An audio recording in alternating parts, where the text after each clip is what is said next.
The chairperson of this session, Reverend Swami Sudaranand Maharaj, will express his views.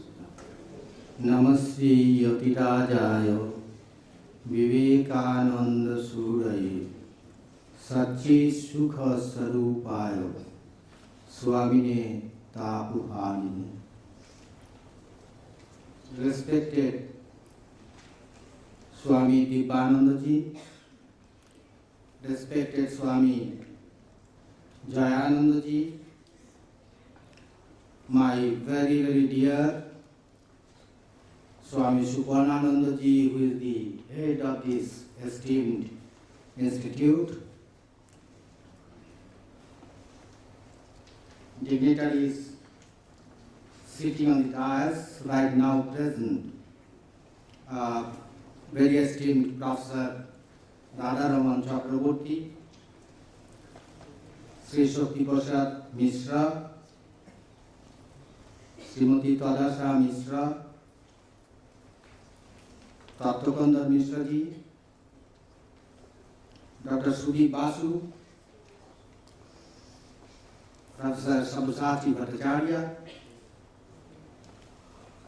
and my brother monks present here, and the admirers and devotees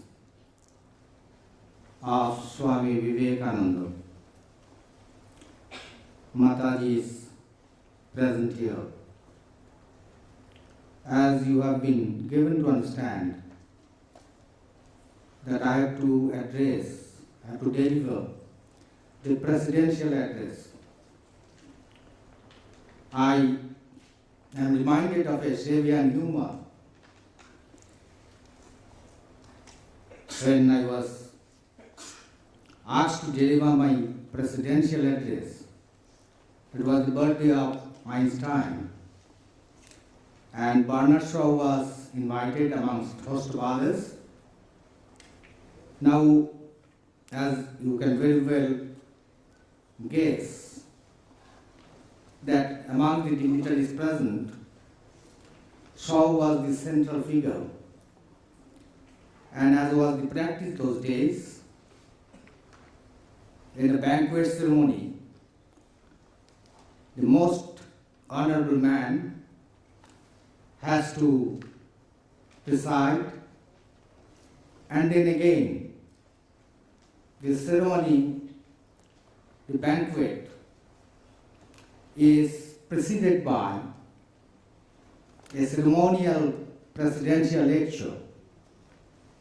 Shaw was elected the president as usual, and when Shaw was asked to deliver his presidential lecture, he narrated a very, very brief story that a hungry lion, very old, incapable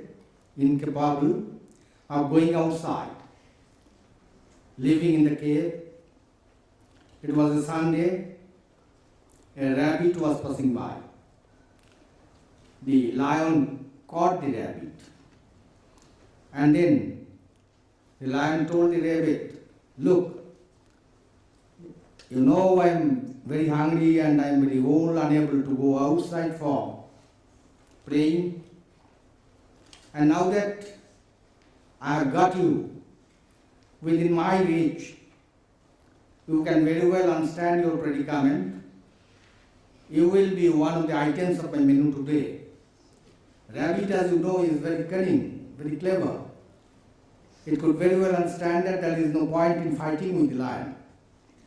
So Rabbit told, "Your Majesty, it's a great privilege and prerogative for me that today I will become a item of your menu.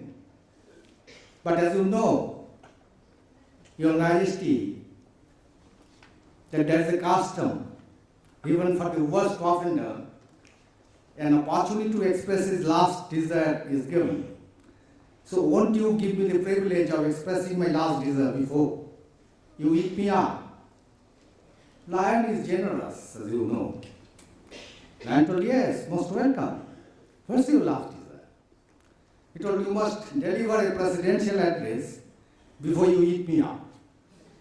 The lion told, presidential address, that's a very challenging and dangerous proposition. I have been hungry all these days. Better let me be hungry for a few days more rather than giving a presidential address. So now you can very well understand my predicament, the predicament I am in right now. Anyway, we were enjoying the learned discourses given by my predecessors, Jayanandaji, and also Dr. Sudhi Basu. And a convenience with the president is that his duty is mainly to sum up what his predecessors have said. And naturally, I won't like to give up that privilege.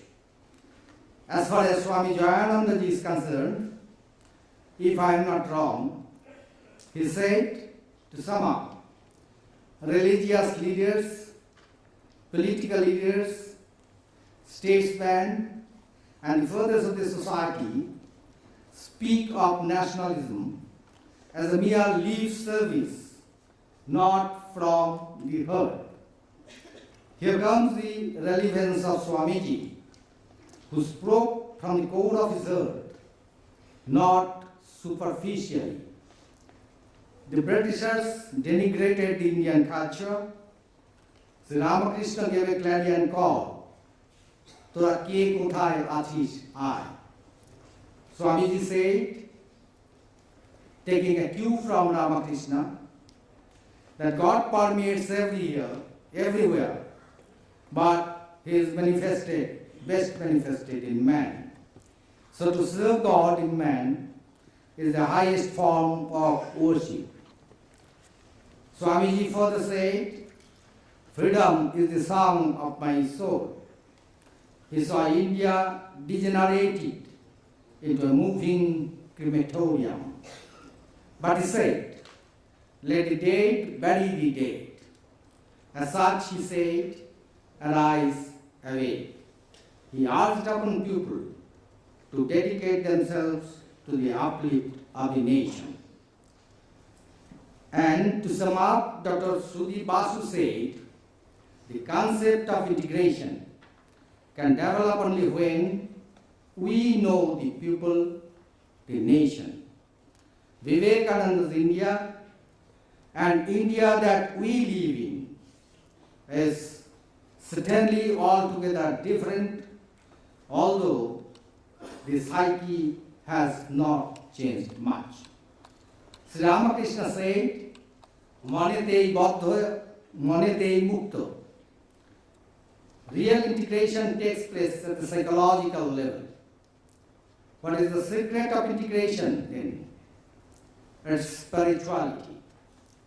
Swamiji wanted a non-sectarian sect, and he also spoke of faith, because he mentioned in his discourse that there are people who doesn't believe in God. What about them then? So he spoke of faith that Swamiji time and again spoke about. Now coming to myself, as a matter of fact, as I've already mentioned, that Jayanandaji Maharaj and Dr. Basu has practically touched upon the entire gamut of the problem, the entire gamut of the subject. But still, as I am supposed to speak a few words, I do it, and I do it very gladly. As far as I am concerned, I remember a very, very interesting story. When I think of national integration, I very often think of that story I read years back. What is the story all about? I'm sure you bear with me when I narrate the story. America, a professor of geography, he has prepared a map of United States of America, burnt a lot of midnight oil thereby.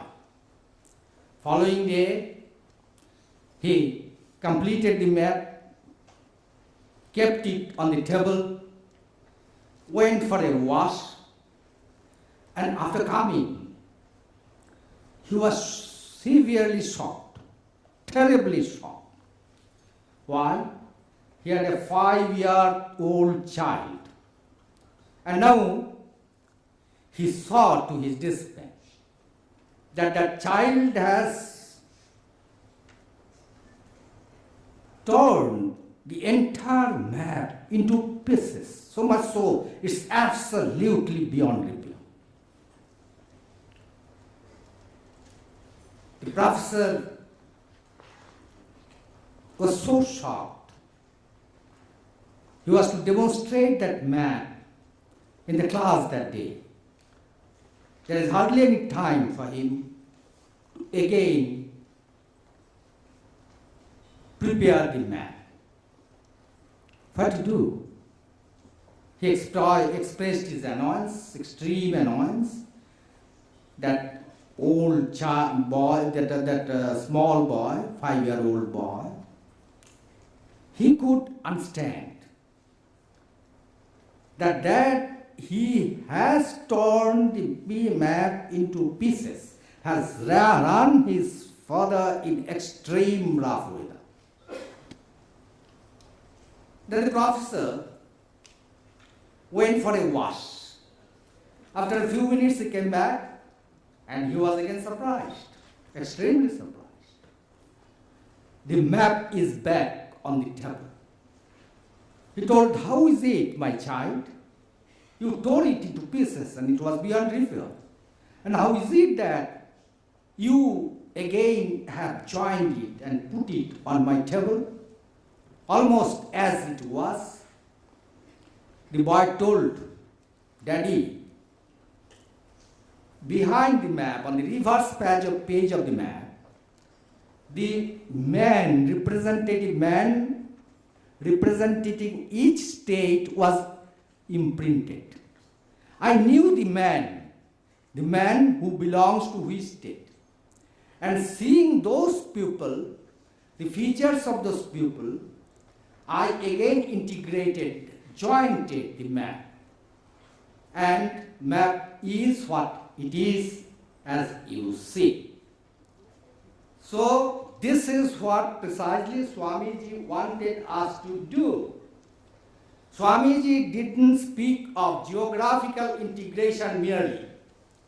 Swamiji wanted us to treat man as man with capital M.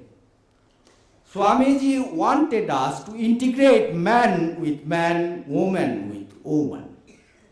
That is what the Samambona of Swamiji's concept of national integration. When we speak of national integration, when we think of national integration as conceived by Swamiji, as you know, it is very difficult to understand Swamiji. Swamiji himself told one of his brother disciples that had there been another Vivekananda, he could have understood what this Vivekananda has done.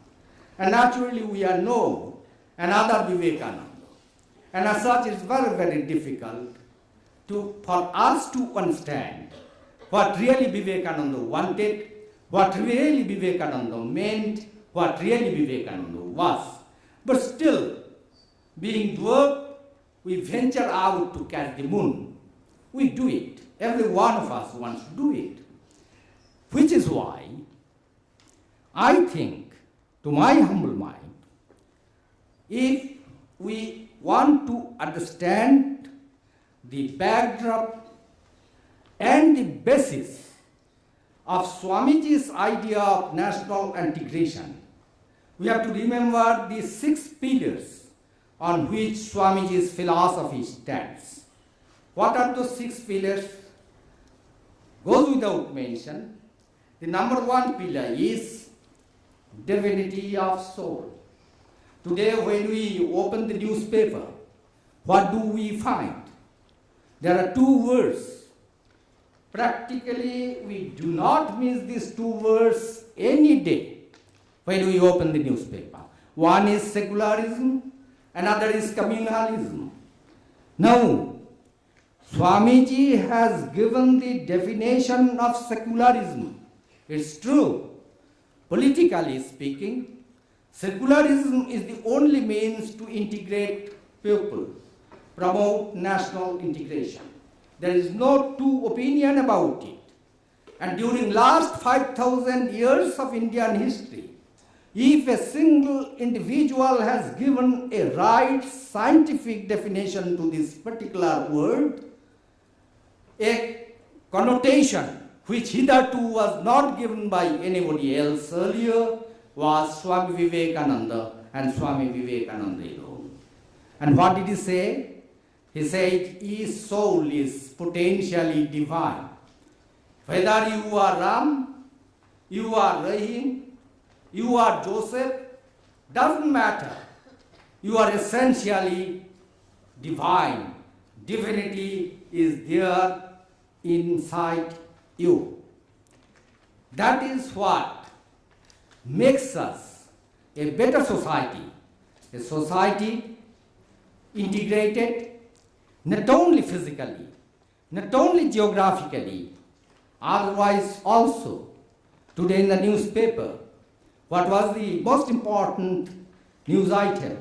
I am absolutely sure people who are sitting in the dais, people who are sitting among the audience, all of you will 100% live with me when I say that the most important news today in a newspaper is the pronouncement of the judge expected today in terms of the atrocities or to a girl in Delhi.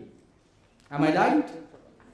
If that is so, then why did it happen at all? Because we did never want to establish ourselves in divinity, nor did we agree to believe that each soul is divine. If that is so, then divinity has no space, doesn't provide any space for this kind of atrocity. Divinity cannot be atrocious to divinity. This is number one. Number two. Number two is lack of confidence today, especially among the youths.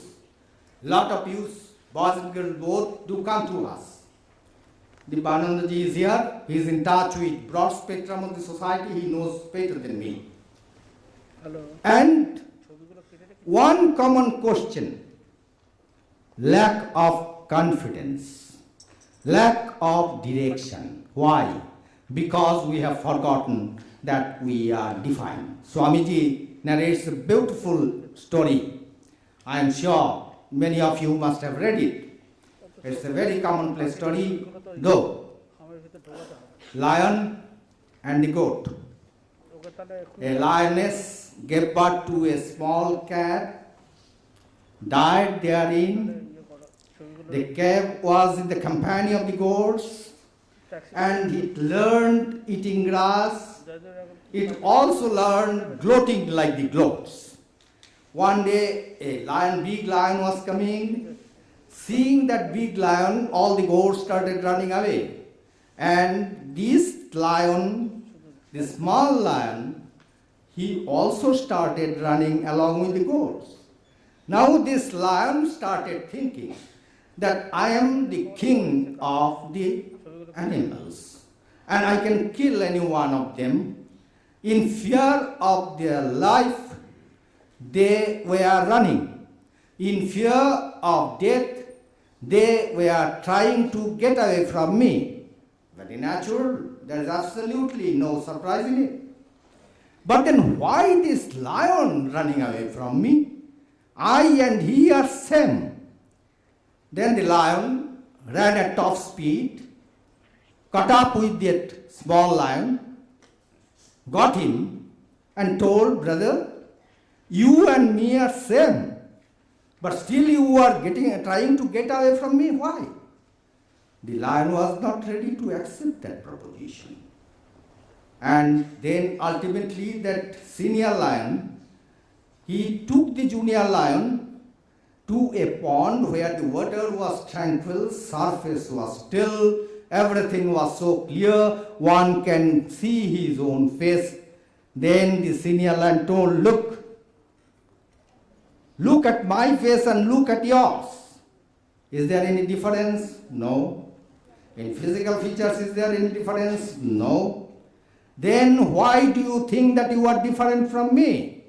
You do not know that you are not a goat, you are a lion.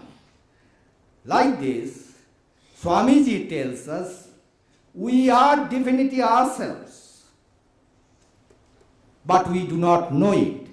And due to ignorance, we identify ourselves with the skin, with the flesh, with the blood, with the vital energy, with the mind, and so on, and try to keep away from what we are, that is pure Atman, or in other words, God.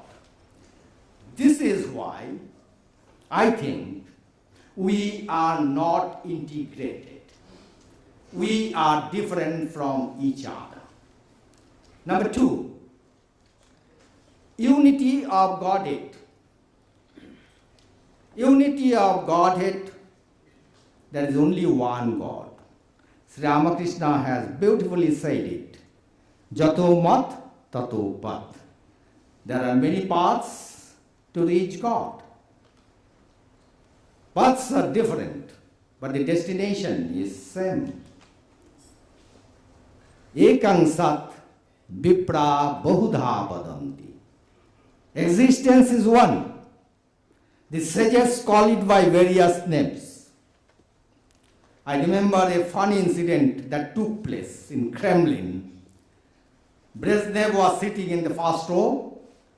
Swami Ranganathanandaji was addressing the gathering, most elite gathering in Moscow possible at that time, when perestroika and glasnost have not taken place. Now what happened? When Ranganathanandaji was speaking, he knew that these people, they believe in a dogma which doesn't allow them any space to believe in the existence of God. Fine. He was very cautious about it. But then all of a sudden, it slipped out of his mouth, the word God. 800 people were there in that auditorium. 1,600 feet stood up to protest, to say, Swami, this is a very dangerous word. Please don't utter this word once again. Then Ranganathanandaji could really understand his mistake. He told, well, do you believe in energy, kinetic and potential? Do you believe in energy, kinetic and potential? Was the question. All of them told, yes, very much. What you call energy, I call God. So nomenclature is different. This is why our Upanishads have said, Ekang sat vipra bahudha vadanti. Existence is one. The sages call it by various names. And to make it more clear, Sri Ramakrishna gives a beautiful example of harmony of religion, which ultimately merges into this point, namely unity of God. First, the illustration Sri Ramakrishna gave, beautiful, practical, most practical and beautiful example he gave in Kathamrita, in the Gospel of Sri Ramakrishna. I'm sure all of you have seen that book. Some of you must have gone through that book as well. In the Kathamrita, Sri Ramakrishna says, in a village there is a pond, a Muslim woman goes and she fetches drinking water. And when asked, she says, Pani. A Hindu woman goes, fetches water. And when asked, she says, Jal. A Christian woman goes and she says, I am bringing water. Somebody else says, I am bringing aqua. Whatever you can say, whatever with the nomenclature, but then you call it water, you call it aqua, You call it pani, you call it jal, you call it something else. Doesn't matter. The substratum remains the same. The substance that comes to you, if you ask for a glass of water, if you ask for a glass of jal, the same substance comes to you. Likewise, Allah, God, Ishar, Bhagavan, Isha, Musa, and so on. But then, essentially, it is one. And what is that? Swamiji makes a very significant statement. Very, very significant statement. You must have gone to the church. Even if you have not gone to the church, you must have seen the church from outside. Am I right? All of you.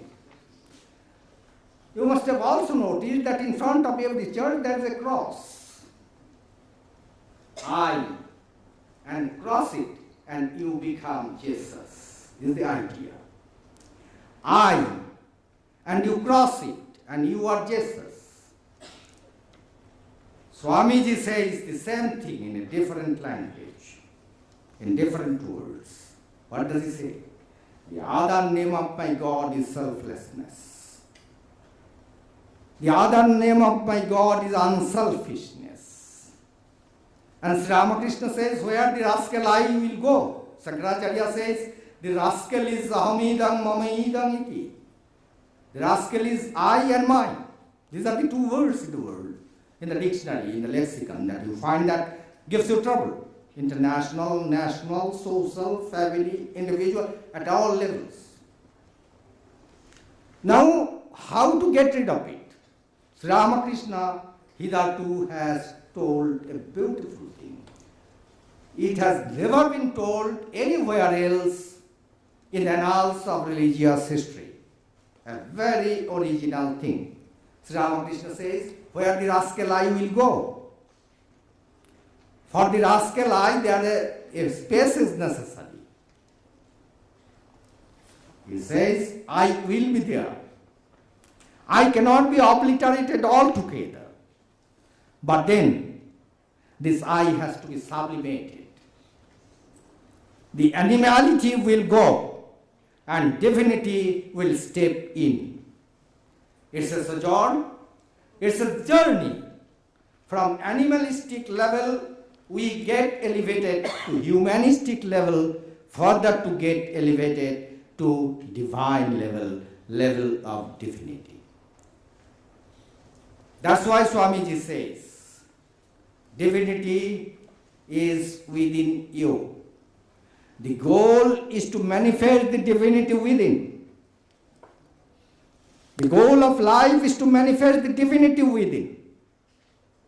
Swamiji has never spoken that goal of life is socialism. Swamiji has never spoken the goal of life is economic emancipation. Swamiji has never spoken that goal of life is political liberty. Swamiji has spoken of only one and one thing, and that is the panacea, the master key that unlocks the house of every problem. Physical, mental, psychological, and for the matter, should I say, spiritual. What is that? Swamiji says that, practical Vedanta has to be practiced. And what is practical Vedanta? Practical Vedanta is an attitude. It's an attitude. A clerk doesn't become altogether a different person. He becomes a different person inside, but not from outside. A clerk continues to be a clerk. Practical Vedanta enables you to be elevated from the level of a human to the level of divine. What is that? A teacher teaches. If he thinks that God is there in me, the student whom I am teaching is not a mere biophysico-psycho complex. He is more than that. He is divinity himself. And I am serving, I am the divine, serving the divine. And that's what is the concept of practical Vedanta. And when we speak to our scriptures, injunctional scriptures, they also say the same thing. Much before Swamiji, they told, Devo Vutvang Devang Jajit. You must worship God only after you become God yourself. And that's what Swamiji serves us in a new plate. He says, practical Vedanta is, you are divine, I am divine. And I am the giver, you are the receiver. And the receiver is not obliged, the giver is obliged. Because receiver has given him the opportunity to give. The receiver has given him the opportunity to give, to serve. That is practical Vedanta, which is why Swamiji says, if you practice practical Vedanta, as somebody told a few minutes back, that a Muslim need not be a Christian essentially need not be a Hindu, but a Muslim will be a better Muslim, a Hindu will be a better Hindu, a Christian will be a better Christian, an administrator will be a better administrator, a peasant will be a better peasant, a teacher will be a better teacher, a clerk will be a better clerk. That's what practical Vedanta teaches. There is absolutely no space of envying others, of being cruel to others, of being antagonistic to others, of being vindictive to others, of showing any kind of atrocity to others. Because whatever entity is there in me, the same entity is in you as well.